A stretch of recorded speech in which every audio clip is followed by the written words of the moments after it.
Shalom, saudara yang dikasihi Tuhan, kembali lagi kita dalam mesbah doa malam ini. Dan saya rindu saudara bebaskan rohmu supaya saudara bisa menyembah Tuhan dan izinkan Tuhan melawat saudara.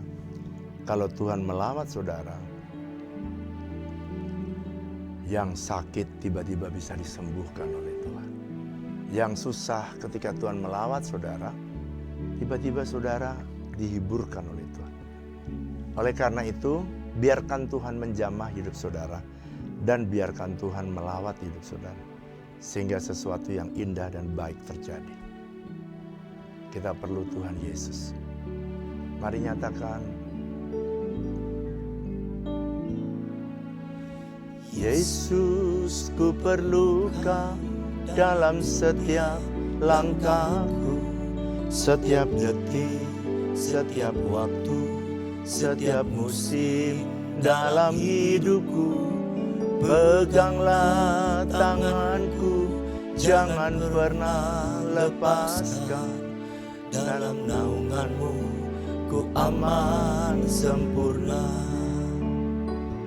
Kau bawaku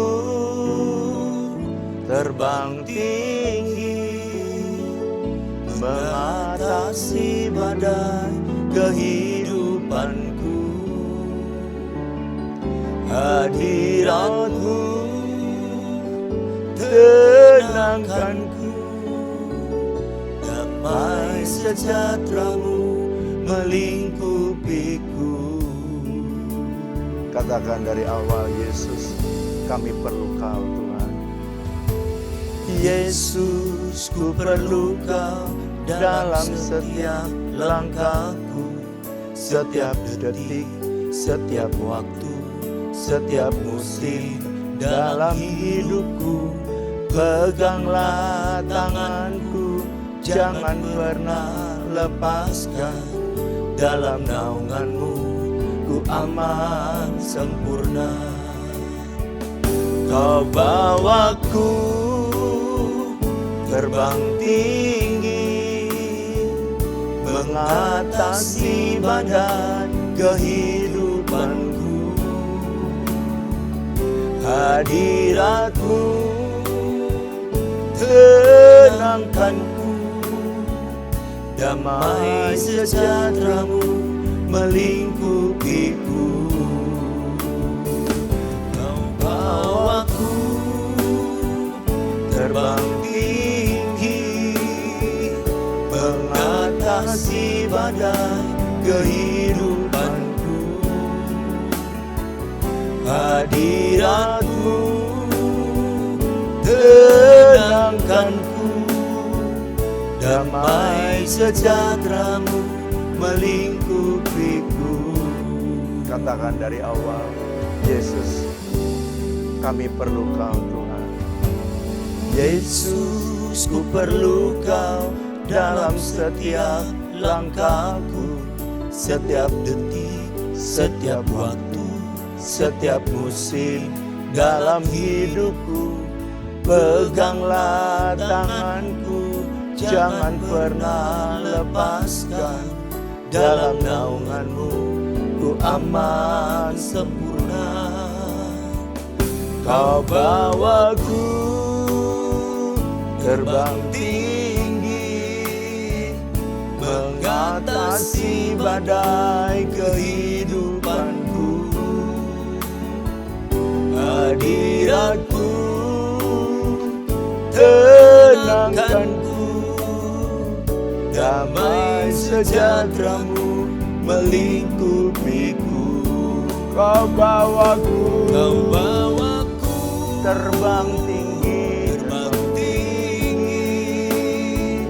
mengatasi badai kehidupanku. Hadirat-Mu tenangkanku, damai sejahtera-Mu melingkupiku. Kau bawaku terbang tinggi, mengatasi badai kehidupan. hadirat-Mu, tenangkanku, damai sejahtera-Mu melingkupiku, damai sejahtera-Mu melingkupiku, damai sejahtera-Mu, damai sejahtera-Mu melingkupiku.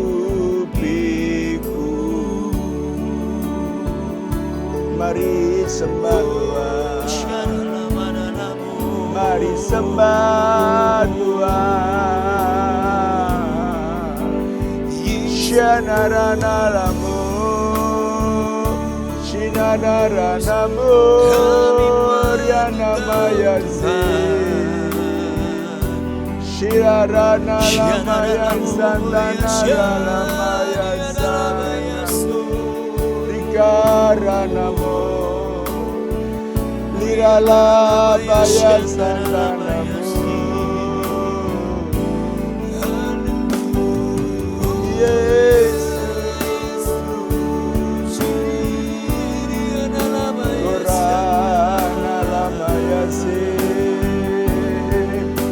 Haleluya, haleluya. Kepadamu kami menaruh pengharapan kami. Yesus, Yesus, Yesus, Yesus. Syarara parana lamu, kirana lama yase.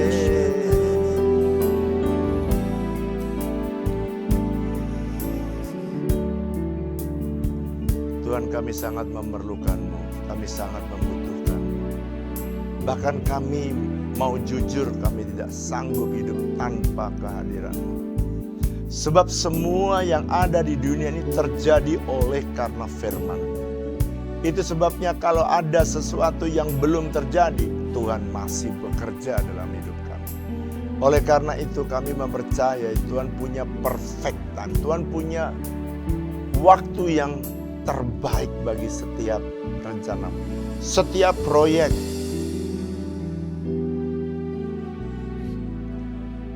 Setokaralamu satakarala, setiap proyek. Orala basata. Terima kasih Tuhan. Kau Tuhan yang hidup, Kau Tuhan yang dahsyat, Kau Tuhan yang luar biasa.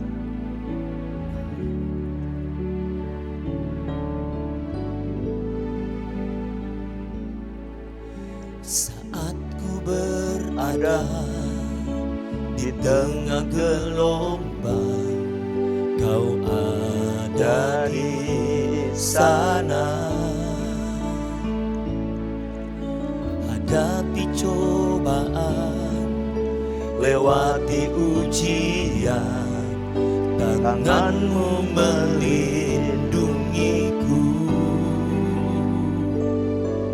Kasih-Mu menguatkanku, kemuliaan-Mu Tuhan pasti nyata di tengah badai. Kau pertolongan dan pengharapan, Tuhan kemenanganku. Mari nyanyikan dari awal, katakan saat aku berada. Saat ku berada di tengah gelombang, Kau ada di sana. Hadapi cobaan, lewati ujian, tangan-Mu melindungiku. Kasih-Mu menguatkanku, kemuliaan-Mu Tuhan pasti nyata di tengah badai. pertolongan dan pengharapan, Tuhan kemenanganku. Kemuliaan-Mu Tuhan, Kemuliaan-Mu Tuhan pasti nyata di tengah badai. Kau pertolongan dan pengharapan, Tuhan kemenanganku.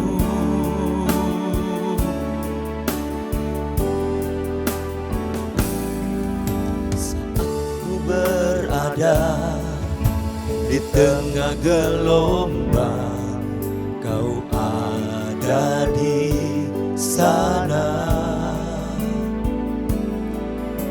Hadapi cobaan, lewati ujian, tangan-Mu melindungiku. Kasih-Mu menguatkanku.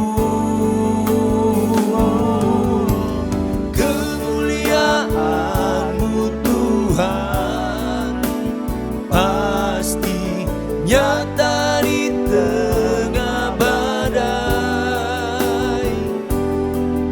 Kau pertolongan dan pengharapan, Tuhan kemenanganku.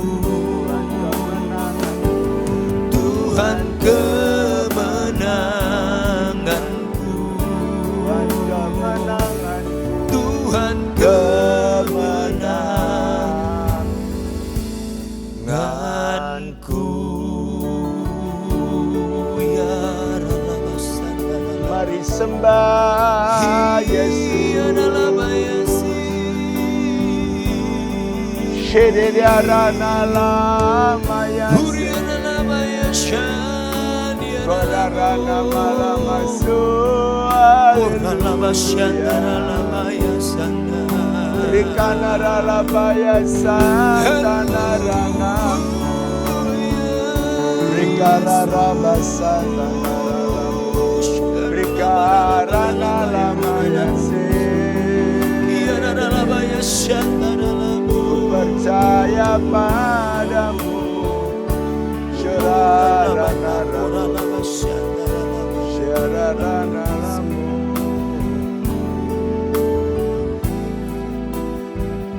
kami bersyukur. I love you, I love you, I love you. I love you, I love you, I love you. I love you, I love you, I love you. And my heart will follow holy after you. I love you, I love you, I love you. I love you, I love you. I love you, I love you, I love you. I love you, I love you, I love you. And my heart will follow wholly after you. And my heart will follow you. Will follow wholly after you. And my heart will follow wholly after you.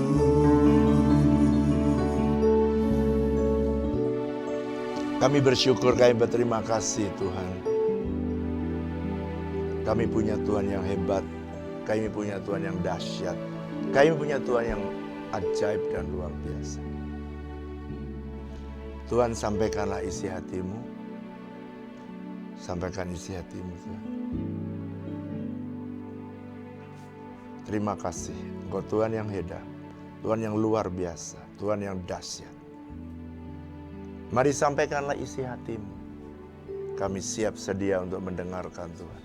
Dalam nama Yesus, setiap kita yang siap diberkati, sama-sama katakan amin, amin. Mari kita membaca terlebih dahulu firman Tuhan 1 Samuel pasal yang kelima.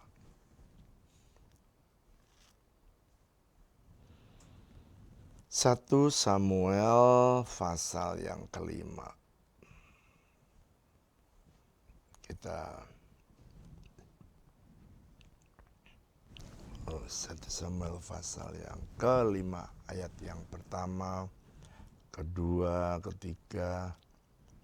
Oke ya, kita baca mulai dari 1 Samuel pasal 5. Ayat yang ya boleh ayat 1 sampai 5 dulu.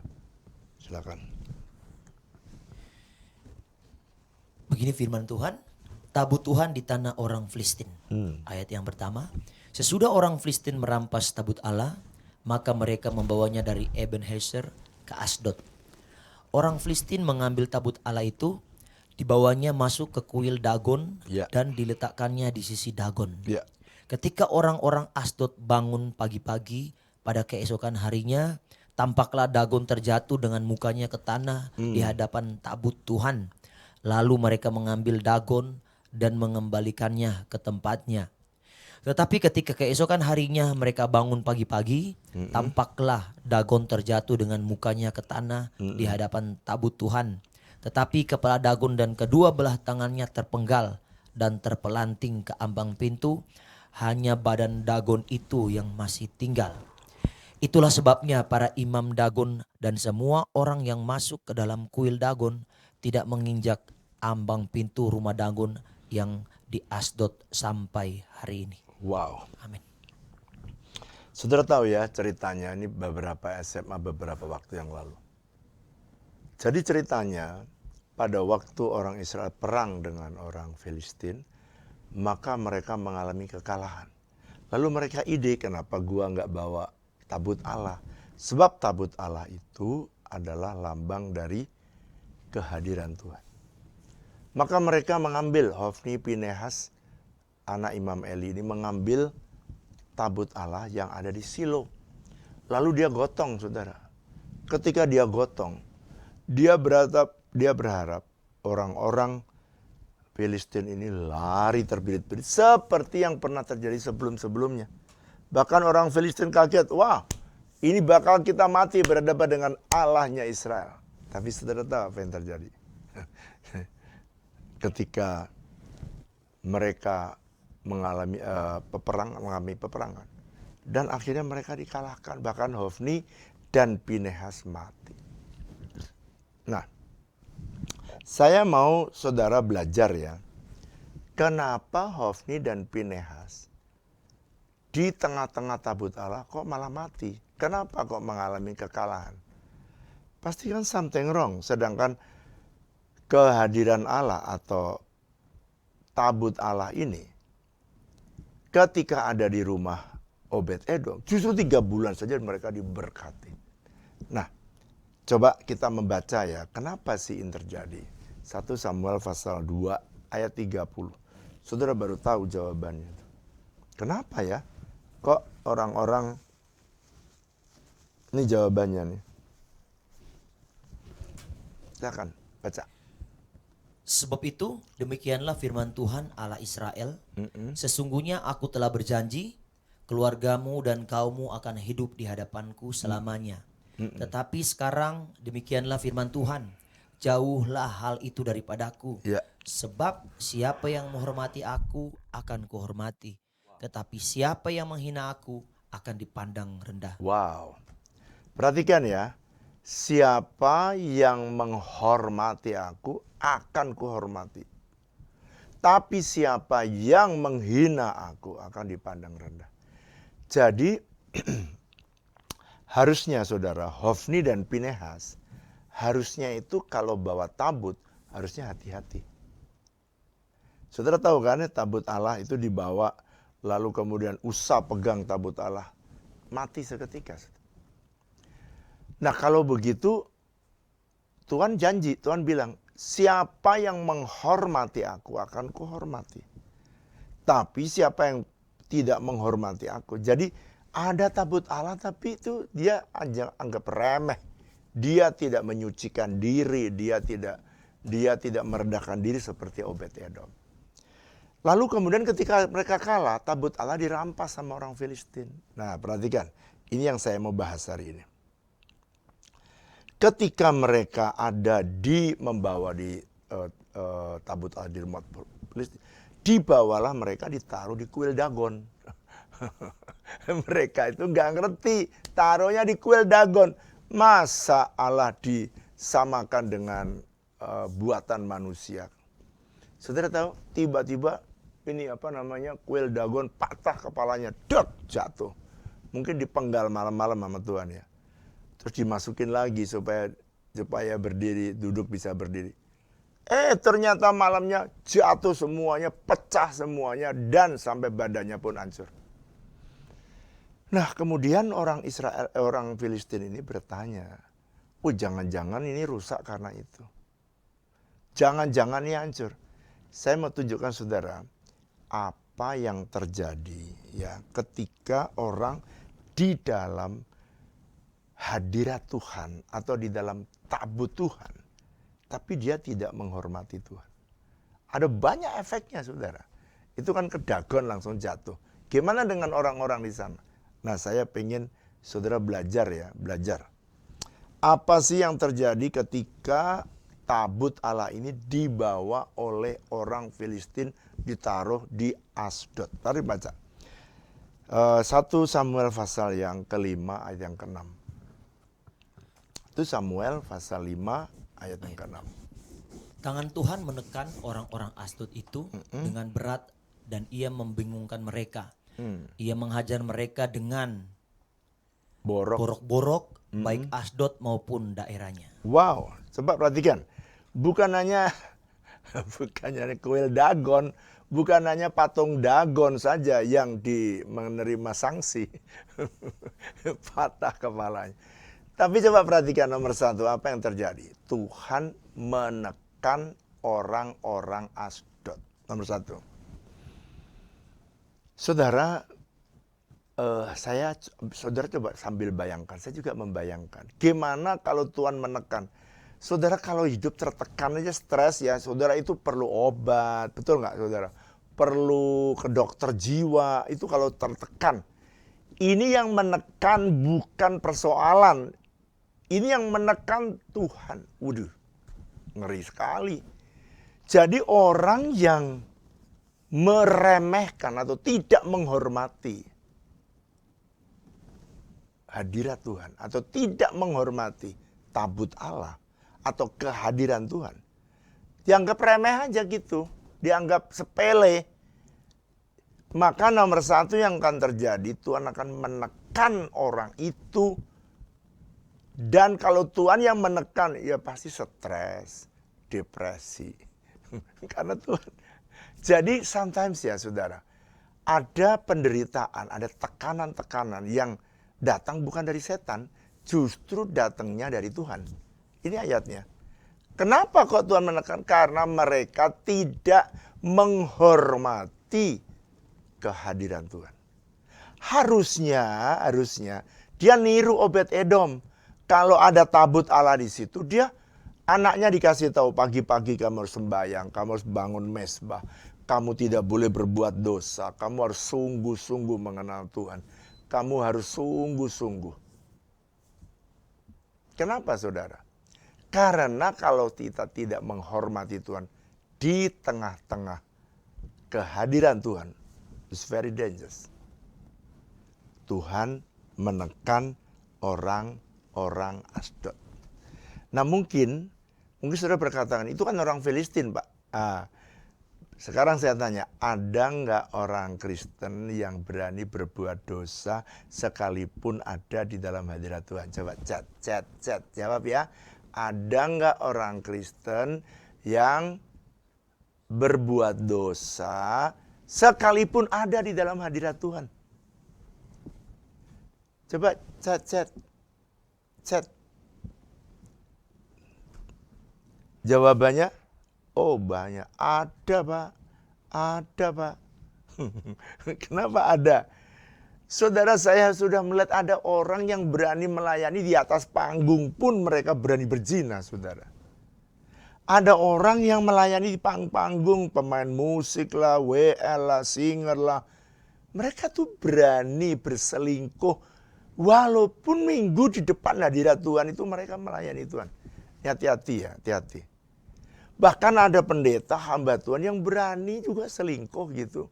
Dengan pengerjanya, bahkan saya ngeri sekali. Kemarin saya dengar cerita, kesaksian dari teman saya ketika melayani seorang hamba Tuhan ya, yang luar biasa dipakai Tuhan. Dan tiba-tiba sakit stroke dan kemudian sakit yang mengenaskan dan tidak bisa melayani lagi.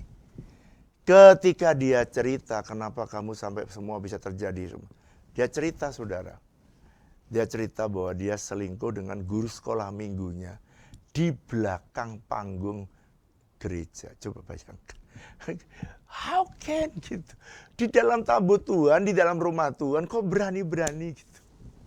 Tapi bukan orang yang stroke semuanya selingkuh ya. Saudara jangan membuat generalisasi.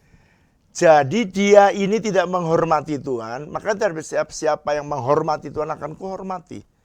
Tapi yang tidak menghormati Tuhan akan dipandang rendah. Bahkan ditekan oleh Tuhan. Stres, saudara, bukan hanya pendetanya yang stroke.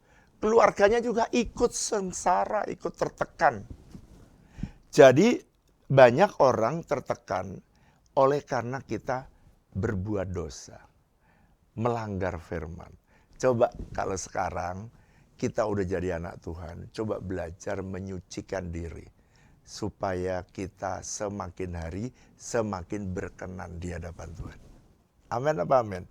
Waduh, kalau saya lihat saudara, kesusahan-kesusahan, ada yang kesusahan merupakan ujian dari Tuhan, ada. Ada yang kesesakan atau itu karena proses yang sedang dialami. Bisa proses supaya pakai jadi emas. Tapi ada orang yang mengalami tekanan, mengalami stres berat, mengalami depresi karena dia menyimpang dari kehendak Tuhan. Atau dia berani berbuat dosa sekalipun ada hadirat Tuhan. Wah, ini menurut saya suatu pelajaran yang paling penting. Oke, yang kedua. Apa yang terjadi ketika ada tabut Allah atau ada hadirat Tuhan, tapi mereka tetap berani berbuat dosa. Yang kedua, perhatikan. Mereka setelah menekan orang Asdod itu dengan berat, ia membingungkan mereka. Waduh, saudara ini ya, ini menurut saya super berat. Anak Tuhan itu harusnya hidup itu dituntun oleh Tuhan. Hari demi hari itu ya mudah tahu kehendak Tuhan. Sebab saudara kalau tahu kehendak Tuhan itu enak hidup ini. Tapi kalau saudara dibingungkan dan yang membingungkan itu Tuhan. Apa Pak yang terjadi kalau kita itu dibingungkan Tuhan? Anggaplah 2A ya. Kalau orang tuh bingung, orang tuh tahu tidak ngerti jalan-jalan Tuhan, maka dia itu sering salah mengambil keputusan. Kenapa Pak kalau dia salah mengambil keputusan? Ya karena dia bingung. Kalau orang bingung itu salah mengambil keputusan. Harusnya belok kanan malah belok kiri dia. Bingung. Kenapa Pak? Bingung.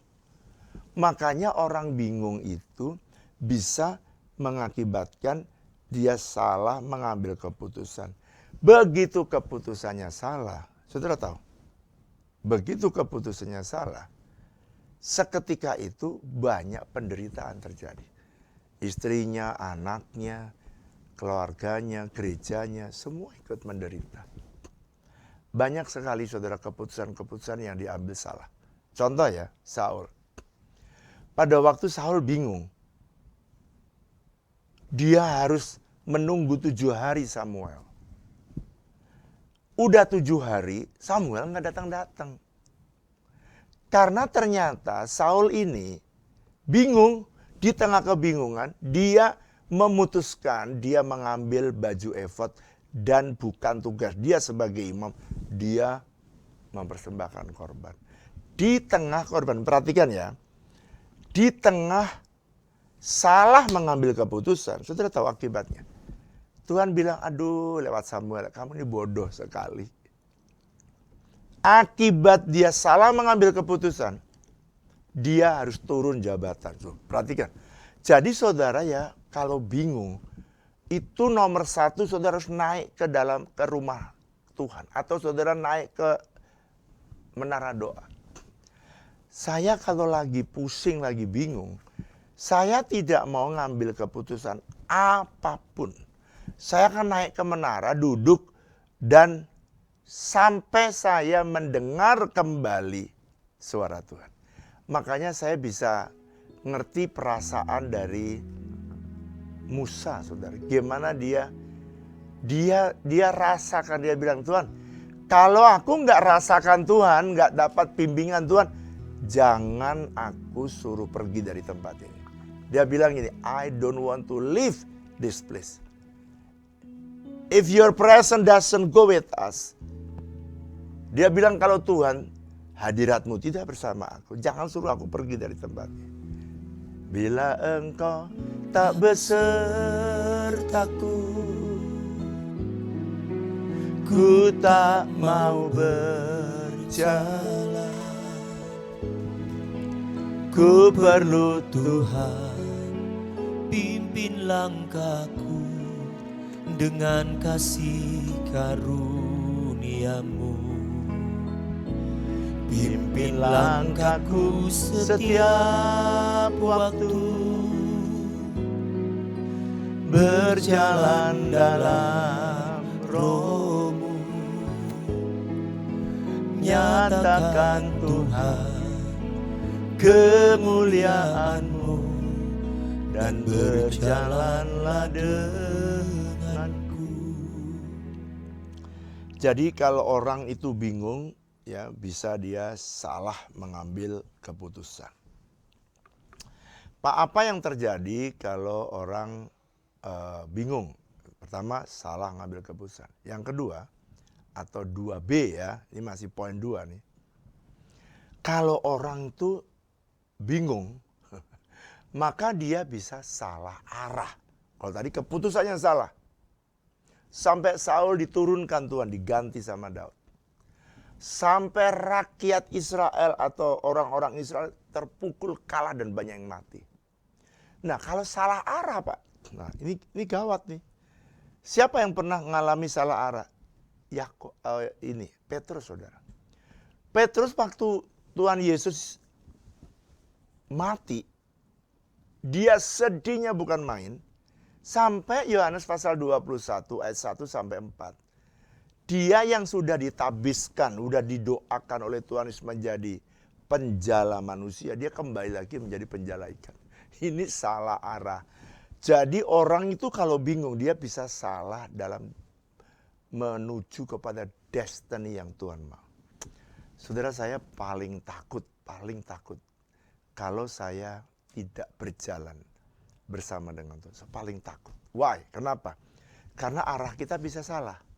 Kalau arah kita salah, saudara, itu minimal ya, saudara mesti balik lagi ulang. Minimal tuh kalau salah arah. Karena tiba-tiba nyemplungnya ke hutan gitu masuknya. Kalau enggak ke laut, ya mesti balik lagi tuh otomatis. Jadi saudara pasti rugi waktu. Betul nggak, saudara? Rugi waktu, rugi resources, rugi uang, rugi segala-galanya. Karena kita mengambil keputusan yang salah atau kita berjalan mengambil arah yang salah.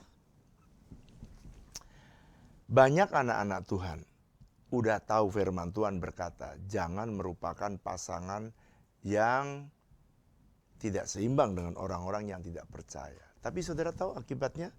Buktinya ada anak Tuhan yang tetap mengambil jodoh atau mengambil suami atau mengambil istri orang yang tidak seiman. Apa akibatnya? Ya destiny-nya dia belok. Jalan arah jalannya dia salah. Dia jalannya salah. Jalan yang dia tempuh salah. Satu-satunya untuk dia bisa menikmati Tuhan kembali, ya minimal tuh dia mesti balik, minimal. Itu belum yang lain ya, kerugian yang lain. Dia itu harus minimal balik baru bisa jalan lagi pada destiny yang Tuhan mau. Petrus bersyukur ya, karena apa? Karena Petrus itu akhirnya dikunjungi Tuhan di tepi laut itu. Dan kemudian Tuhan tanya, Simon Petrus, apakah kamu mengasihi aku? Ya Tuhan, aku mengasihi.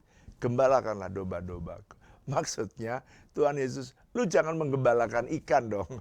Lu jangan cari ikan dong. Gembalakan tuh jiwa-jiwa yang sudah aku bawa. Aku sudah menangkan. Ayo kamu gembalakan lagi. Artinya gini saudara, kemanapun kita pergi ketika kita salah, satu-satunya supaya saudara bisa kembali kepada destiny yang Tuhan tetapkan, saudara mesti pulang. Saya berikan ilustrasi. Kalau saudara pengen berangkat dari Tangerang nih ke Surabaya, saudara salah naik bus, ternyata jalannya menuju Merak. Saudara kalau biarkan terus, saudara jalannya makin jauh dari destiny yang Tuhan tetapkan dalam hidup saudara. Saudara bisa tetap aja ngotot pada kemauanmu.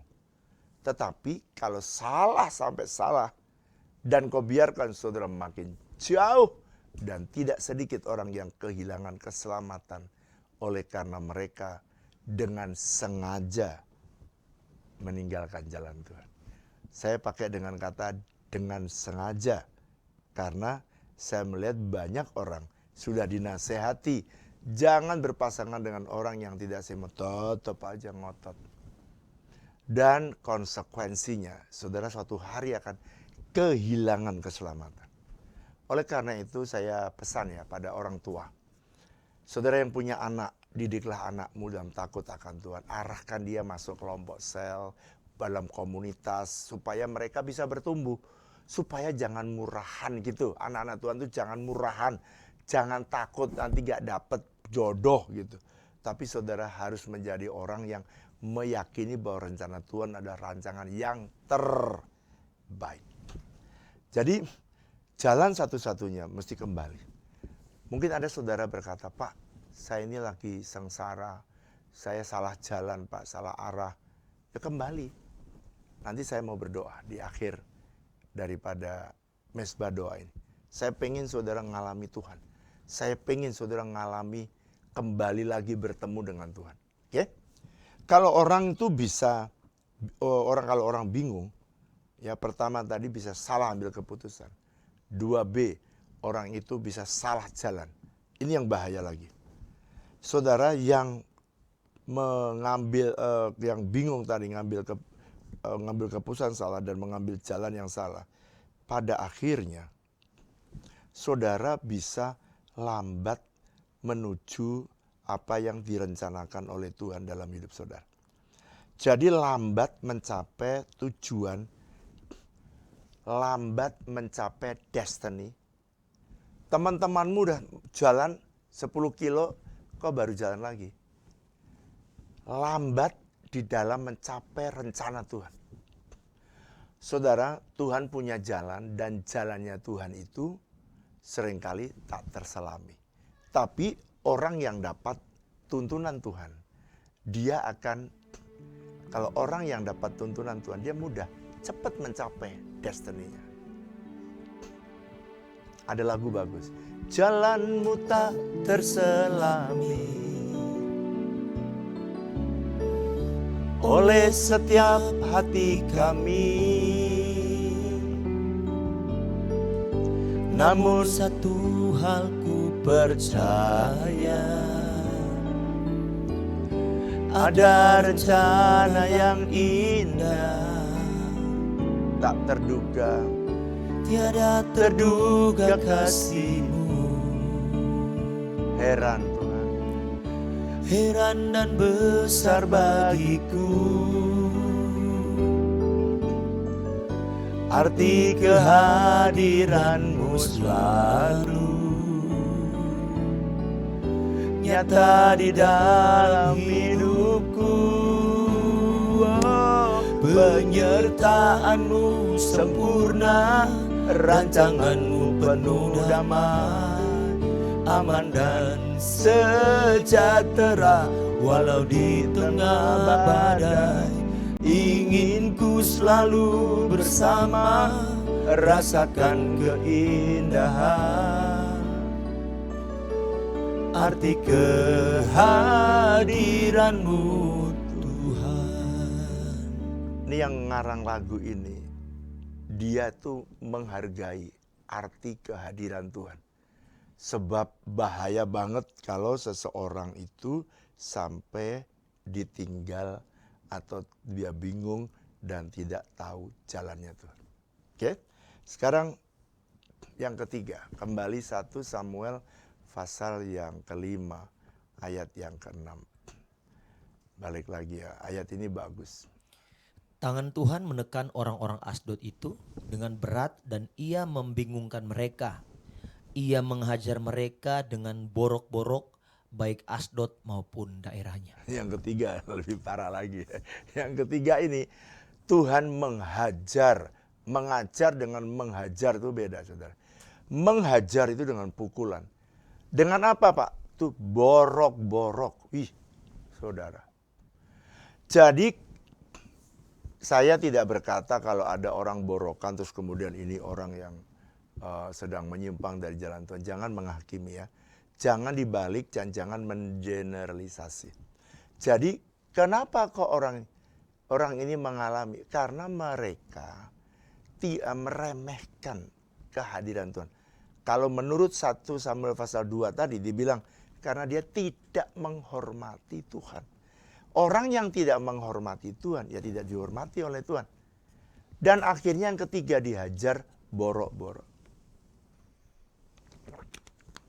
Saya ingat, saya punya tetangga, saudara. Tetangga saya ini udah pindah rumah itu 5 kali. Terakhirnya itu di depan, dekat rumah saya. Lalu kemudian ketika dia ada di dekat rumah saya itu karena dia tahu saya pendeta. Dan ternyata tuh istrinya bilang saya nggak kerasan lagi, mau pindah lagi. Saudara bisa bayangkan nggak suaminya tuh beli rumah satu, dia nggak kerasan pindah lagi, rumah lagi. Setelah dia beli lagi, pindah lagi. Ini rumah yang kelima. Waktu dia pindah rumahnya yang kelima ini, dia nggak kerasan lagi. Ketika dia nggak kerasan lagi, itu saudara, orang tuanya, jadi istrinya ya, itu dia kemudian suaminya datang kepada saya. Dia bilang gini, Pak, boleh nggak suami saya itu istri saya didoakan supaya dia bisa betah rumah. Saya udah capek, Pak, pindah udah 5 kali, Pak. Lalu saya konseling. Gitu. Di tengah-tengah konseling, dia cerita, Pak sekalian Pak, ini Pak anak saya kena eksim. Eksimnya nggak sembuh-sembuh. Sekalian Pak. Jadi ketika saya lagi mau doakan, dia cerita anaknya kena eksim. Eksimnya itu ketika udah mau kering, eksim lagi, dan eksim lagi.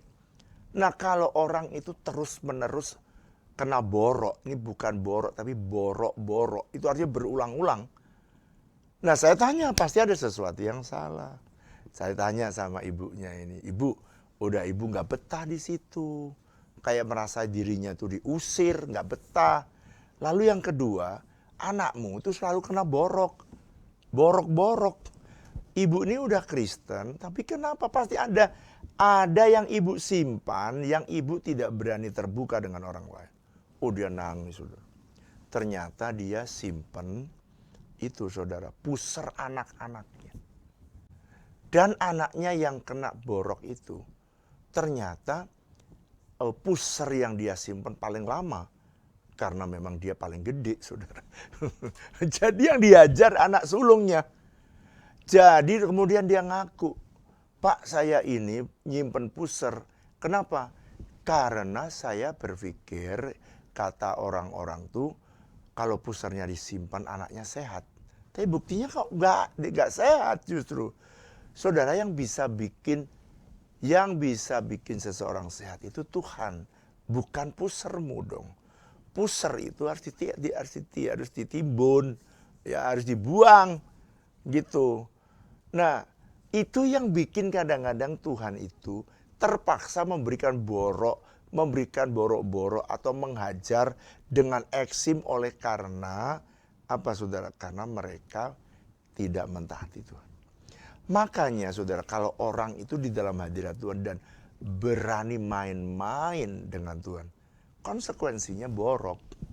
Terus kemudian, ibu mau nggak? Saya bilang, ibu mau nggak? Pusernya itu dikeluarin semua. Wah, dia mikir saudara. Saya kasih waktu 5 menit. Ibu bagaimana? Mau beli rumah lagi? Anakmu nggak mau sembuh? Nggak sembuh-sembuh, atau ibu mau sembuh dan ibu kerasan. Saya mau kerasan pak, ya keluarin sudah. Saya masih ingat anak pertama, sudah bungkusannya paling gede. Terus anak kedua, jadi nyanyi pun puser. Jadi jimat, masa sih puser bisa menyembuhkan anakmu? Tuhan Yesus yang bisa menyembuhkan.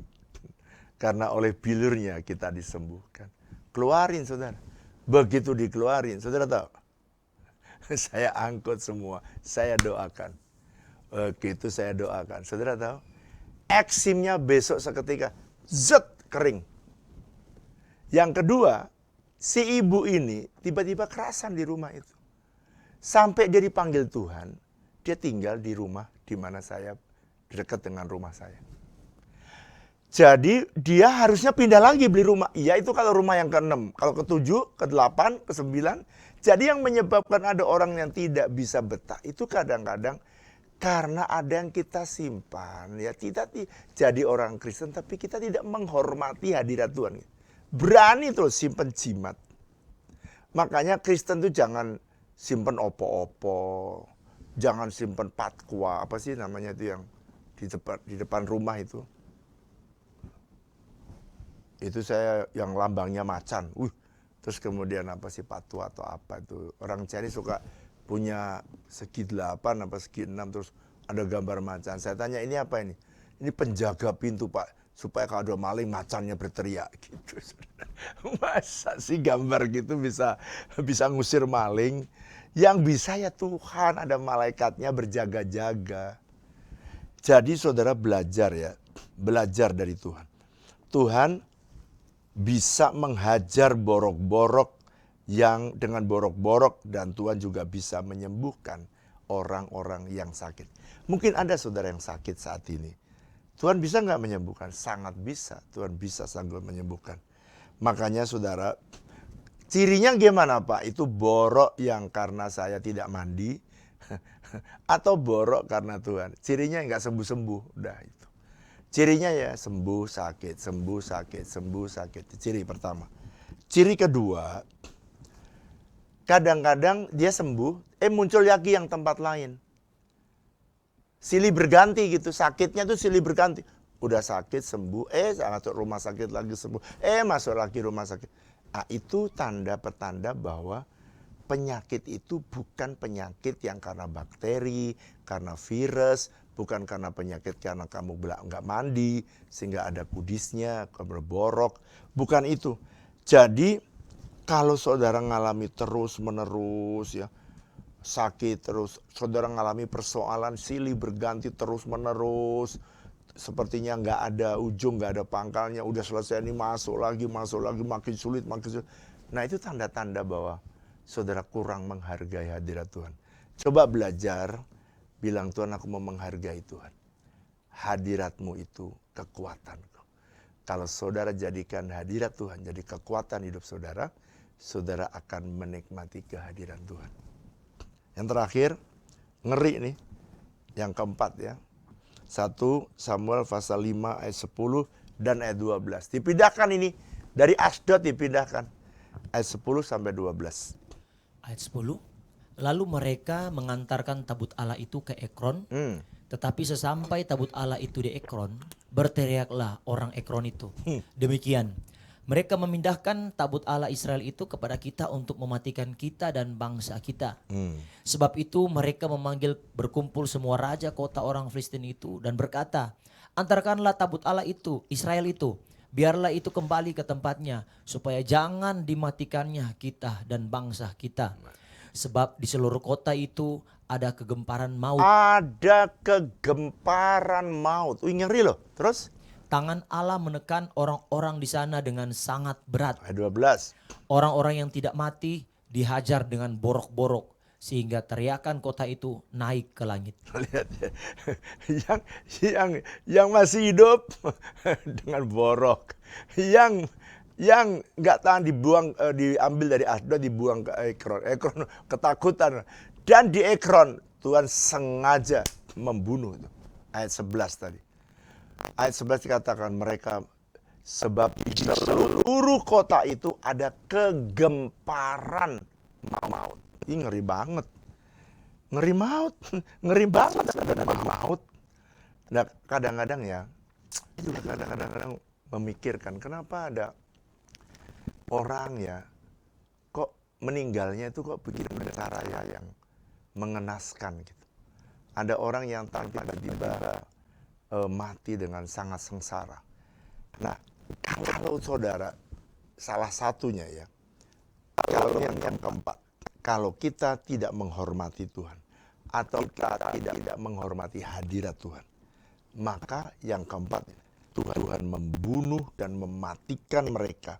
Dan yang masih hidup, dikenain lagi sama Tuhan ayat 12. Dihajar dengan borok-borok, luka, eksim. Dan ini bicara tentang persoalan-persoalan yang tidak mudah. Oleh karena itu saya berdoa, supaya saudara mendengar kebenaran ini.